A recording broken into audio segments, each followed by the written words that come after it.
The void of space had never seemed so cold, so indifferent to the machinations of galactic politics. For centuries, the Zornak Confederation had swept through the cosmos like a plague of technological dominance, their biomechanical warships casting long shadows across conquered civilizations. Their empire stretched across 3 spiral arms of the galaxy, a testament to their ruthless efficiency and overwhelming military might. When the first transmission from Earth arrived, it was nothing more than a mathematical sequence, a simple, almost naive greeting that included precise stellar coordinates. Most communication analysts within the Zornak High Command dismissed it immediately. Another primitive species, another potential conquest to be catalogued and crushed. Captain Vexnar reviewed the transmission in the holographic command center of the flagship Eternal Dominance. The ship was a marvel of biomechanical engineering, its living hull capable of self-repair and adaptive combat responses. Crystalline neural networks pulse with alien intelligence, connecting every system into a single sentient war machine.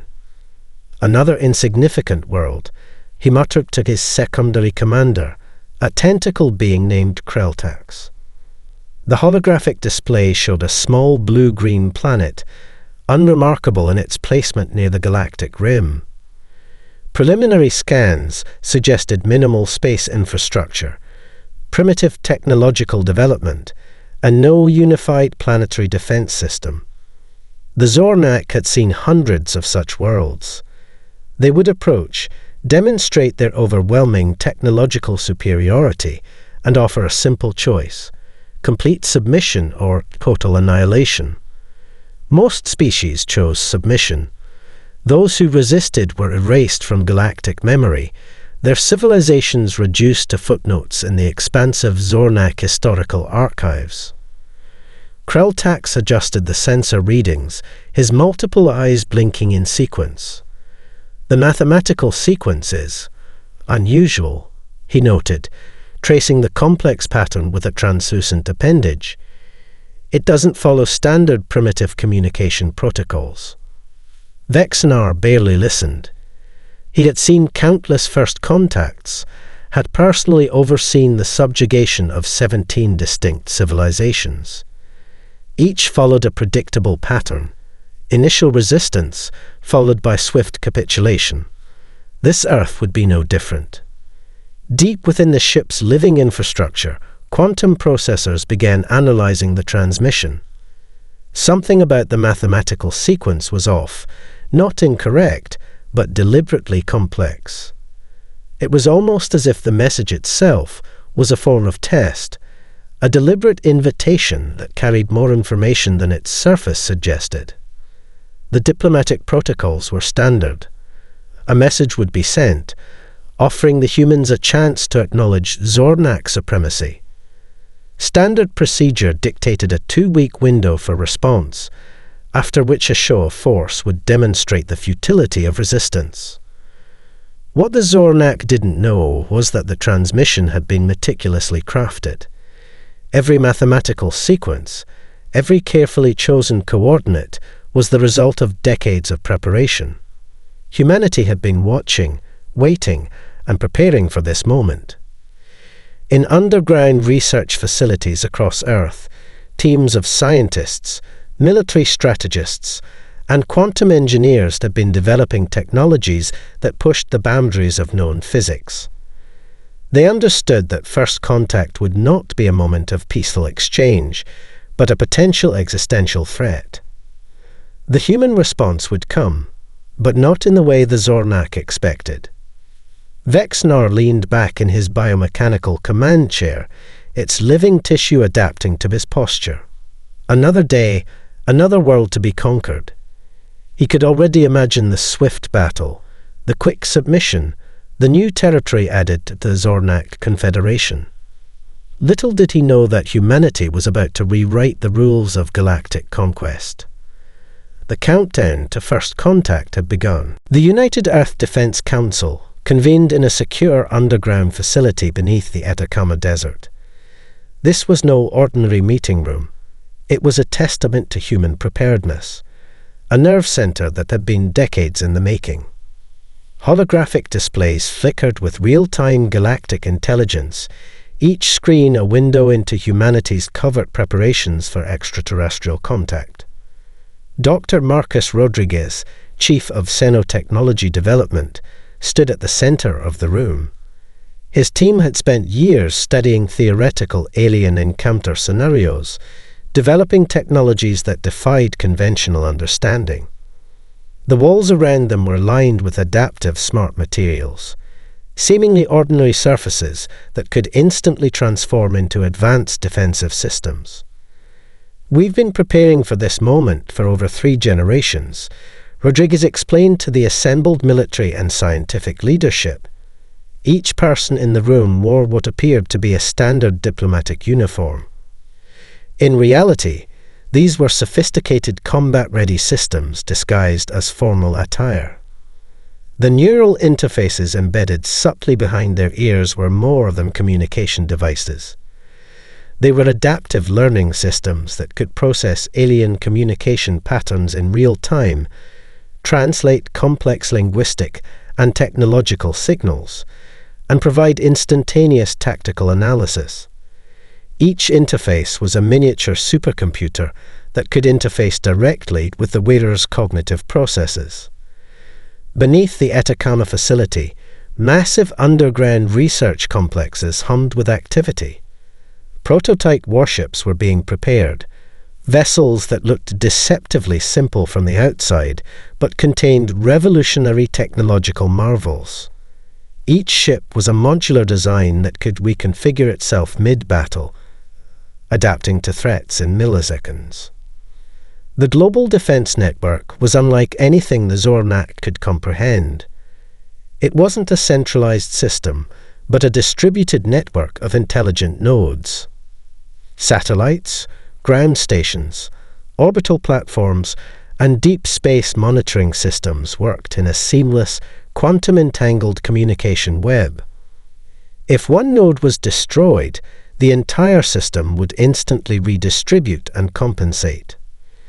Major Sarah Chen, head of First Contact Tactical Strategies, reviewed the final preparations.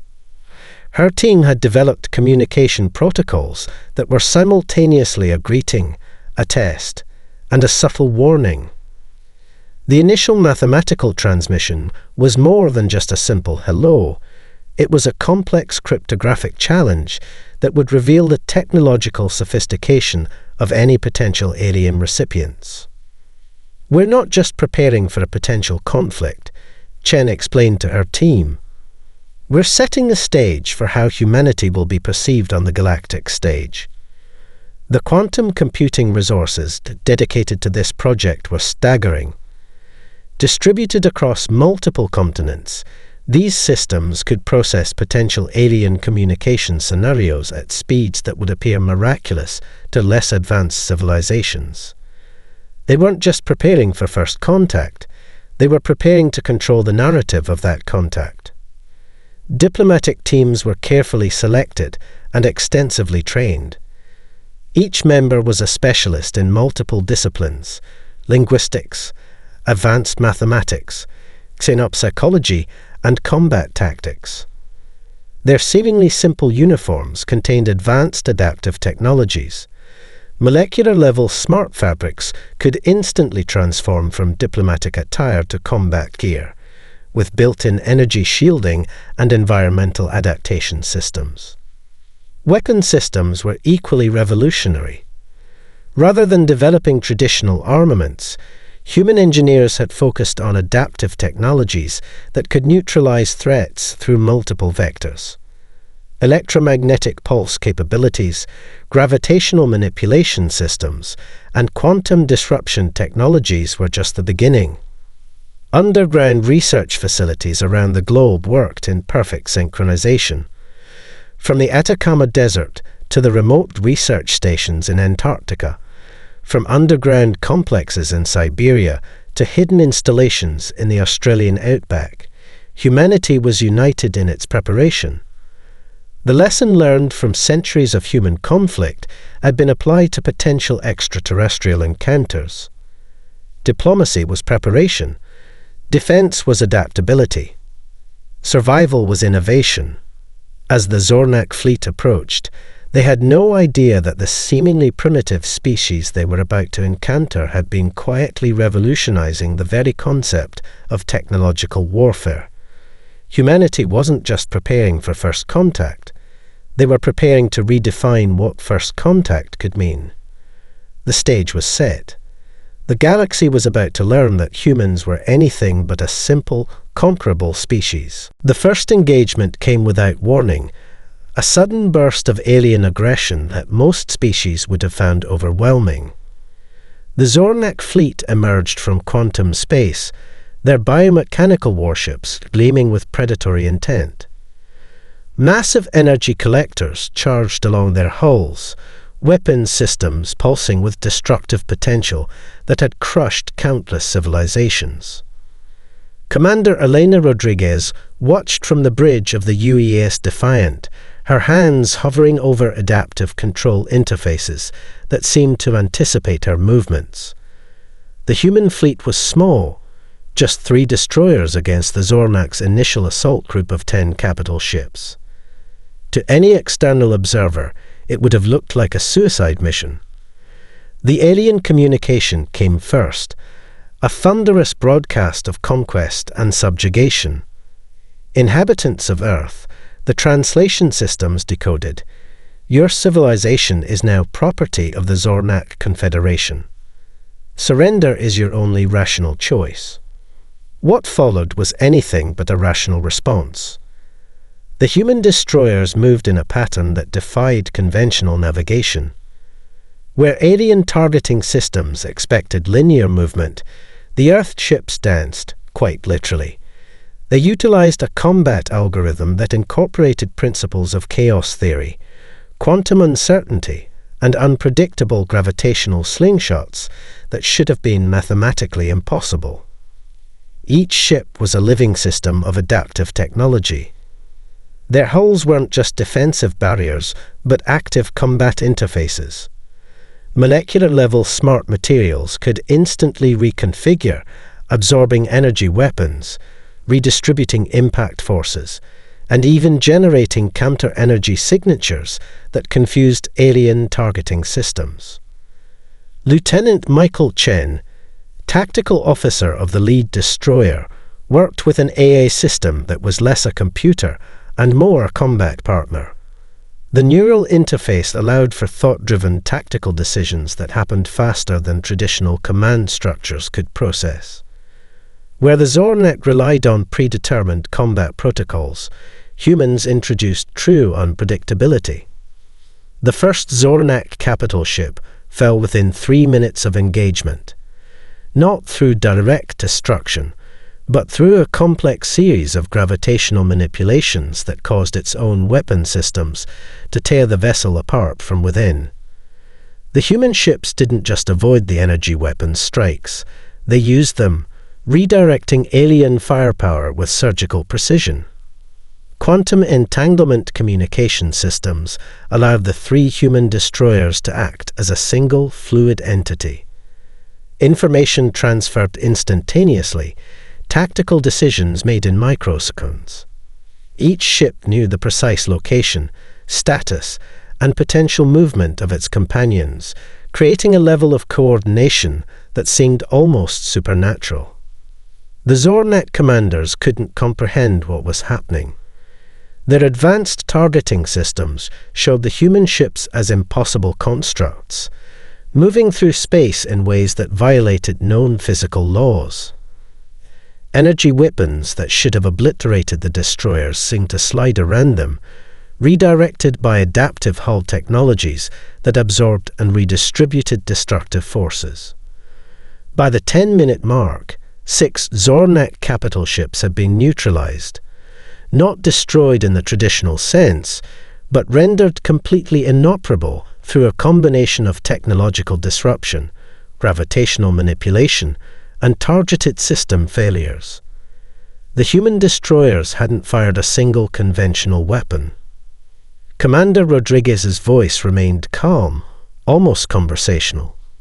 "Zornak Fleet," she transmitted, "we suggest you reconsider your approach." The message was both a warning and a demonstration. Humanity was not a civilization to be trifled with. The remaining Zornak ships began to retreat, their collective consciousness reeling from an encounter that completely shattered their understanding of warfare. They had encountered species that fought back before, but never one that seemed to rewrite the fundamental rules of combat in real time. What the aliens didn't realize was that this was just the beginning. Humanity's preparation wasn't about building the biggest weapons, but about understanding that true technological superiority came from adaptability, creativity, and the ability to turn an enemy's strengths into weaknesses. The first skirmish was over. The message was clear. Earth would not be an easy conquest. The galaxy watched, and something fundamental had changed. The research facility deep beneath the Pacific Ocean was humanity's true weapon of evolution. Here, captured Zornak technology was dissected, analyzed, and transformed with a speed that would have terrified the alien Confederation had they known. Dr. Marcus Rodriguez led a team of the world's most brilliant interdisciplinary researchers. Physicists worked alongside xenobiologists, quantum engineers collaborated with materials scientists, and neural network specialists parsed through alien computer systems. The facility was a crucible of innovation, where the impossible became probable within hours of initial contact. "We're not just studying their technology," Rodriguez explained to his core team. "We're learning their entire approach to technological development. Each captured piece of Zornak equipment was more than a weapon or a device. It was a key to understanding an entirely different approach to technological evolution. The adaptive learning algorithms developed by human researchers were revolutionary. Where most species would take decades to reverse engineer alien technology, the human team was creating hybrid systems within days. Neural interfaces were upgraded, incorporating fragments of alien communication protocols. Weapon systems were reimagined, using principles of quantum entanglement and gravitational manipulation that the Zornak had never conceived. In orbital research stations, prototype ships were being constantly reconfigured. Each battle provided new data, new insights. The modular design of human warships allowed for unprecedented rapid adaptation. A ship damaged in one engagement could be completely reconfigured within hours, incorporating lessons learned and technologies captured from the previous conflict. The Combat A system was the true marvel. Unlike traditional artificial intelligence, this was a collaborative intelligence, a system that didn't just process data but understood context, intuition, and the nuanced decision-making processes of human commanders. It learned not just from mathematical models, but from the psychological and strategic approaches of its human partners. Lieutenant Sarah Chen, one of the lead tactical developers, described it as a symbiotic relationship. The AI wasn't a tool to be controlled, but a partner in strategic thinking. During simulations, it would propose solutions that were simultaneously logical and creatively unexpected. A true fusion of machine precision and human intuition. Global research networks worked in perfect synchronization. What was discovered in the Pacific facility was instantly shared with research teams in the Atacama Desert, in underground complexes beneath Siberian tundra, and in orbital stations. Humanity's true strength was its ability to collaborate, to share knowledge at a speed that defied traditional technological development. The Zornak had conquered civilizations by overwhelming them with technological superiority. They had never encountered a species that could adapt faster than they could attack. Each piece of technology they brought to bear against humans was quickly understood, analyzed, and transformed into a potential defensive or offensive capability. Quantum communication networks allowed for instantaneous sharing of technological insights. A weapons system discovered in one engagement could be integrated into the entire human fleet within hours. The traditional military-industrial complex had been replaced by a global, instantaneously adaptive research network. Materials science made unprecedented leaps. Hull technologies that could absorb and redirect energy became more than just defensive systems. They became active combat interfaces, turning an enemy's weapon strikes into potential sources of additional energy or tactical information. By the time the Zornak prepared for their second major assault, human technology had already evolved beyond their comprehension. Warships that had been damaged in the first engagement were now more advanced than the original vessels. Captured alien technologies were not just studied, but fundamentally reimagined. "We're not trying to copy their technology," Rodriguez would later write in a classified report. "We're using their technological approaches as a starting point for something entirely new." It was a philosophy of technological development that was uniquely human, seeing potential where others saw only threat. The research facility continued its work, day and night. Outside, the world continued as if nothing had changed. But within these hidden complexes, humanity was rewriting the fundamental rules of technological evolution. The Zornak thought they were preparing for another conquest. Instead, they were walking into a technological transformation they could never have anticipated. The captured Zornak communication officer sat in a room that was both a marvel of psychological research and a testament to human empathy. Unlike the brutal interrogation methods used by the alien Confederation, this was a space of dialogue, understanding, and unexpected complexity. Dr. Elena Martinez, a specialist in xenopsychology, understood that true victory wasn't about physical conquest, but about fundamentally changing perspective. The communication officer, who had a name that translated roughly to breach of stellar currents, found himself in an environment that challenged everything he knew about warfare and interaction. The room itself was a carefully designed psychological interface. Adaptive wall surfaces shifted colors and textures based on physiological and emotional responses detected through non-invasive monitoring. Holographic displays showed contextual information, not as threats, but as invitations to understanding. "We're not interested in breaking you," Martinez explained, her tone calm and genuinely curious. "We want to understand. Your civilization has conquered dozens of worlds. Tell me why." The Zornak officer was unprepared for this approach. Centuries of military conditioning had prepared him for torture, for resistance, for maintaining state secrets. No training had prepared him for genuine dialogue. Across the galaxy, human communication strategies were revolutionizing the concept of first contact.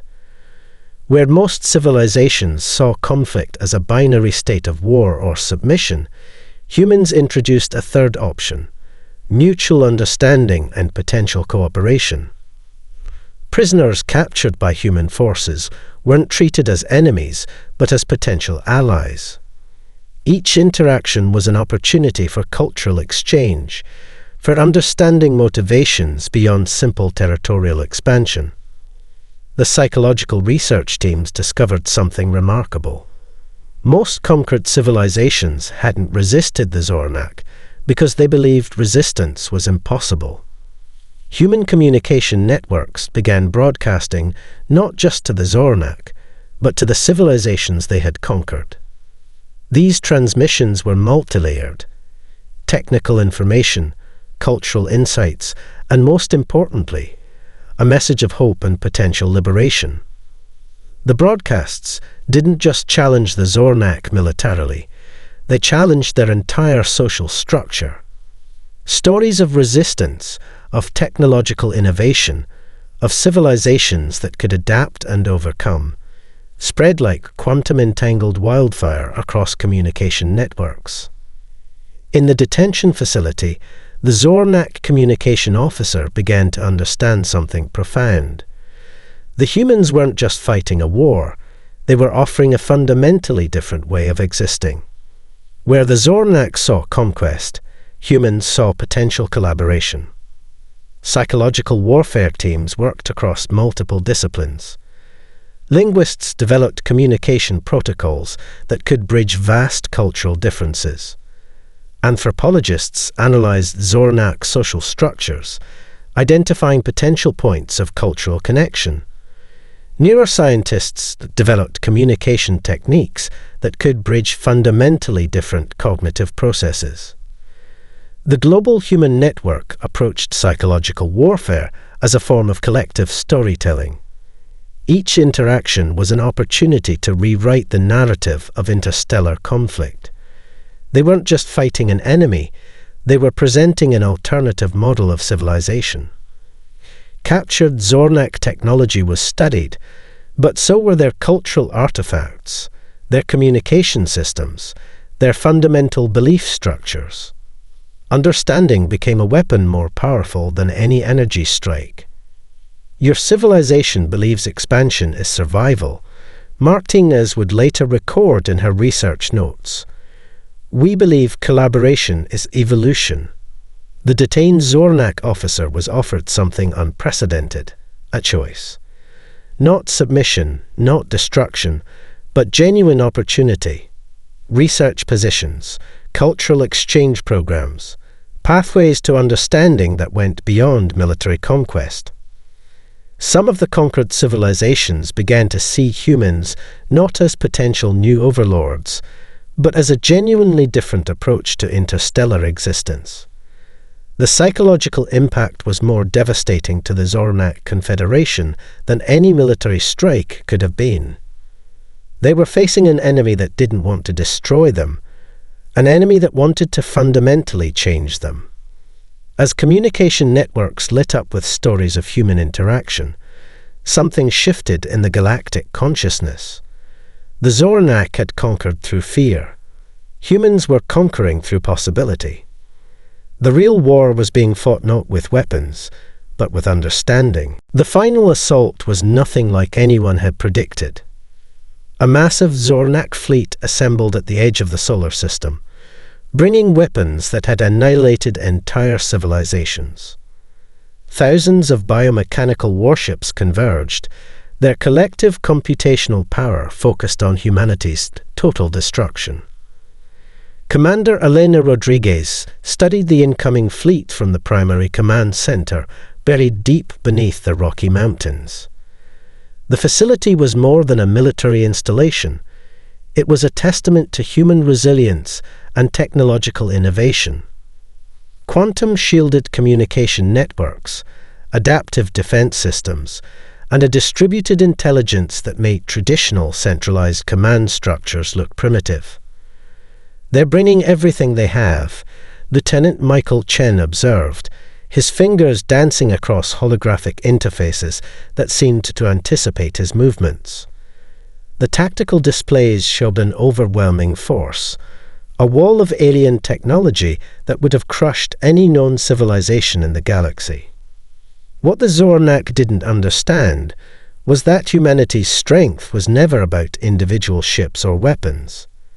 It was about an interconnected system of innovation, adaptation, and collective intelligence that transformed every potential threat into an opportunity. The first wave of attack came with unprecedented fury. Energy weapons that could crack planetary crusts, quantum disruptors that could unravel molecular structures, gravitational weapons that could compress entire star systems, all focused on Earth's defensive grid.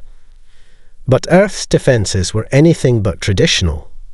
Orbital platforms that looked like simple communication satellites suddenly transformed. Adaptive smart matter reconfigured into complex defensive systems. Each platform was a node in a global, no, solar system-wide, defensive network. They didn't just defend, they learned, adapted, and counterattacked in milliseconds. Swarms of autonomous drones emerged from hidden launch facilities. They weren't just weapons, but intelligent collective systems. Each drone was a part of a larger computational network, sharing information faster than the Zornak could process. Where the alien fleet expected concentrated fire, they found a living, breathing defensive organism that could fragment, reform, and strike from impossible angles. The quantum communication network was humanity's true weapon. Information traveled faster than light, with each defensive system learning and adapting in real time. A weapon used against one platform was instantly analyzed, understood, and countered across the entire defensive grid. Beneath the surface, hidden research facilities began their true work. Captured Zornak technologies were being integrated into human defense systems in real time. Each alien weapon strike became a source of new technological understanding. The defensive grid wasn't just blocking attacks. It was evolving with each moment of conflict. "They're trying to overwhelm us with computational power," Chen remarked. "They don't realize we're not trying to match their computation. We're rewriting the entire concept of computational warfare." Massive energy strikes that should have obliterated entire sections of the defensive grid were absorbed, redirected, transformed. Gravitational weapons found themselves turned against the very ships that launched them. The Zornak fleet was fighting not just against human technology, but against a living, learning system that defied their understanding of warfare. Commander Rodriguez watched as the alien fleet began to break apart. Not through direct destruction, but through a complex series of technological and psychological attacks that dismantled their communication networks, disrupted their computational cohesion, and fundamentally challenged their approach to conflict. The turning point wasn't a single moment of victory. It was a systematic deconstruction of the Zornak's entire military philosophy. Humanity wasn't just defending, they were demonstrating a fundamentally different approach to technological conflict. As the battle progressed, something remarkable happened. Sections of the Zornak fleet began to communicate with human forces, not in surrender, but in a form of technological dialogue that suggested the beginnings of understanding. The galaxy watched as humanity did something unprecedented. They weren't just winning a war, they were offering a path to a different kind of existence. The Zornak had come to conquer. They would leave having been fundamentally changed. The news of the Zornak's defeat spread across the galaxy like a quantum pulse of hope. Communication networks that had long been controlled by the alien Confederation suddenly found themselves flooded with stories of human resistance, technological innovation, and a fundamentally different approach to interstellar civilization. Dr. Elena Martinez stood before the United Galactic Council, representing not just Earth, but a new paradigm of interstellar cooperation. The chamber was filled with representatives from dozens of civilizations, many of whom had been long subjugated by the Zornak, their cultures compressed and their technological development deliberately suppressed. "We're not here to replace one empire with another," Martinez began, her voice carrying the weight of a transformative moment in galactic history. "We're here to offer a different path." The liberated civilizations began to share their stories. Worlds that had been reduced to resource extraction colonies suddenly found themselves with opportunities for self-determination. The technological packages shared by humans weren't conquerors' gifts, but collaborative tools for development and growth. Research stations were established in former Zornak territories. These weren't military outposts, but true centers of collaborative scientific exploration.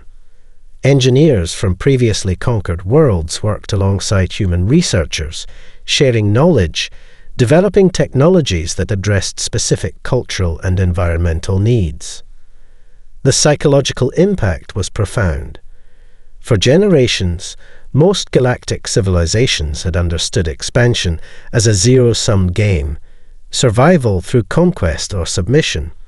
Humans introduced a radical concept: mutual growth through collaboration.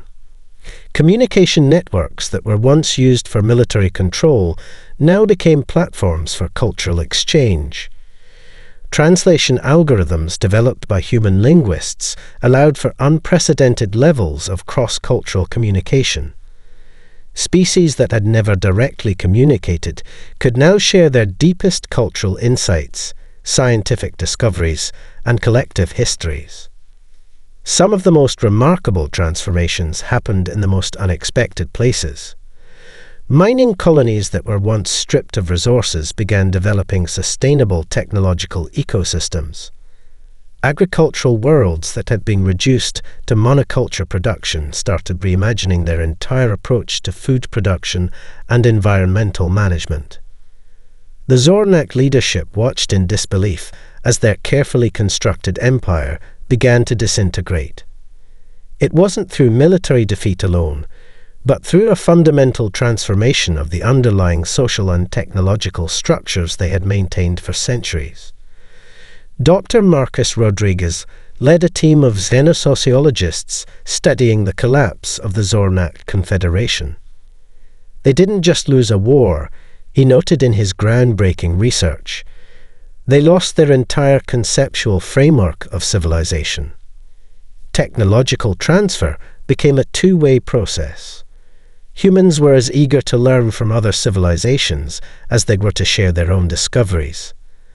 Research stations became true melting pots of innovation, where concepts of ownership and intellectual property were reimagined. The liberated civilizations discovered something unexpected. Resistance wasn't just about fighting back, it was about reimagining what was possible. The human approach wasn't about defeating an enemy, but about creating opportunities for collective growth. Diplomatic missions became more than just political exchanges. They were comprehensive cultural and technological collaborations. A diplomatic envoy might include scientists, artists, educators, and engineers, all working together to build genuine understanding. The Zornet communication systems, once used for military control, became platforms for unprecedented levels of galactic communication. Species that had been isolated for generations could now share their stories, their scientific discoveries, their cultural insights. Dr. Martinez's final report to the United Earth Council captured the essence of this transformation. We didn't just defeat an enemy. We demonstrated that there's another way to exist in the universe. As the dust settled, something remarkable emerged. The galactic landscape was no longer defined by territorial conquest, but by collaborative potential. Civilizations that had been enemies for generations began to see each other as potential partners. The Zornak had sought to control the galaxy through force. Humanity had shown that true power came from understanding, from collaboration, from seeing potential where others saw only conflict. The stars had become a canvas of possibility. 20 years after the initial conflict, the universe looked fundamentally different.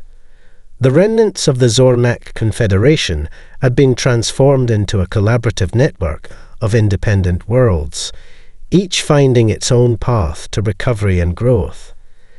Commander Elena Rodriguez stood on the observation deck of the UES horizon, watching the stars with a sense of profound change. The galactic reconstruction effort was unlike any historical precedent.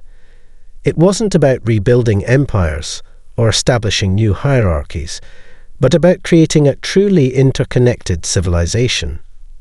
Research stations dotted previously contested regions, becoming beacons of collaborative scientific exploration.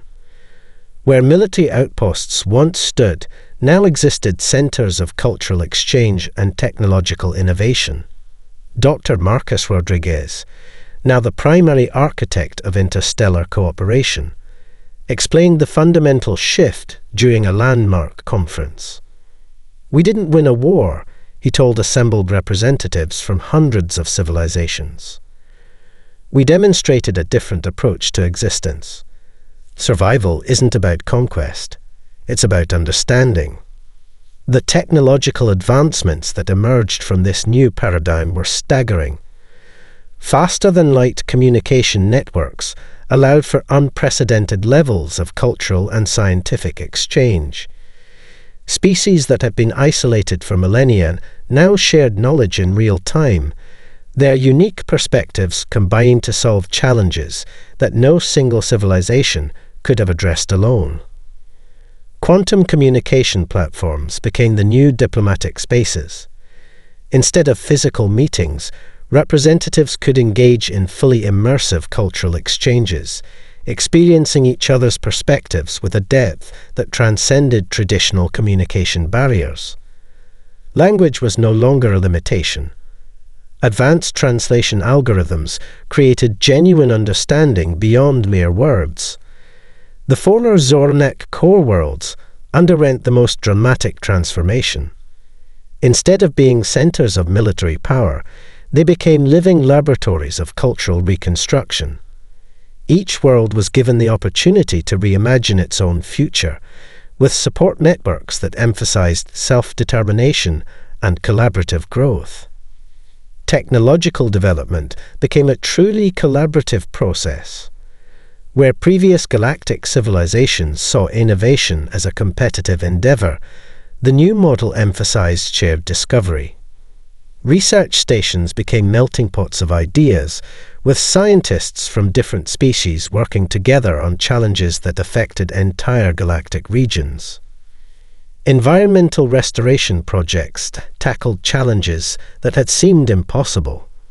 Worlds that had been strip-mined for resources found themselves at the center of comprehensive ecological reconstruction efforts. Species that had once been competitors now worked together to heal planetary ecosystems. Commander Rodriguez reflected on the journey. The initial conflict had been about survival, but the aftermath was about something much more profound. Humanity had not conquered the galaxy. They had opened it up to its true potential. The military structures that had defined previous galactic civilizations were replaced by collaborative defense networks. Instead of preparing for conflict, these networks focused on mutual protection, disaster response, and scientific exploration. The concept of an enemy had been fundamentally reimagined. Educational exchanges became one of the most powerful tools of transformation. Young beings from different species could now study together, share perspectives, and develop a truly galactic understanding of existence. Cultural differences were no longer seen as barriers, but as opportunities for deeper understanding. Economic systems were reimagined. Resource distribution became a collaborative process, with each civilization contributing its unique strengths. Worlds that had once been exploited now found themselves at the center of cooperative economic networks that emphasized sustainable development. Dr. Elena Martinez, now leading the Galactic Cultural Understanding Initiative, noted the profound psychological shift. "We're learning that diversity isn't just something to be tolerated," she wrote in her groundbreaking study. "It's the most powerful resource in the universe." The stars had become something entirely new. No longer a battlefield of competing civilizations, they were now a canvas of collaborative potential. Each new discovery, each shared moment of understanding, expanded the boundaries of what was possible. Commander Rodriguez watched the stars, thinking about the journey. Humanity had not set out to change the galaxy. They had simply chosen to approach challenge with empathy, innovation, and a belief in collective potential. As the UES Horizon moved silently through space, it carried with it the most powerful weapon humanity had ever developed, not a weapon of destruction, but of understanding. The galaxy would never be the same.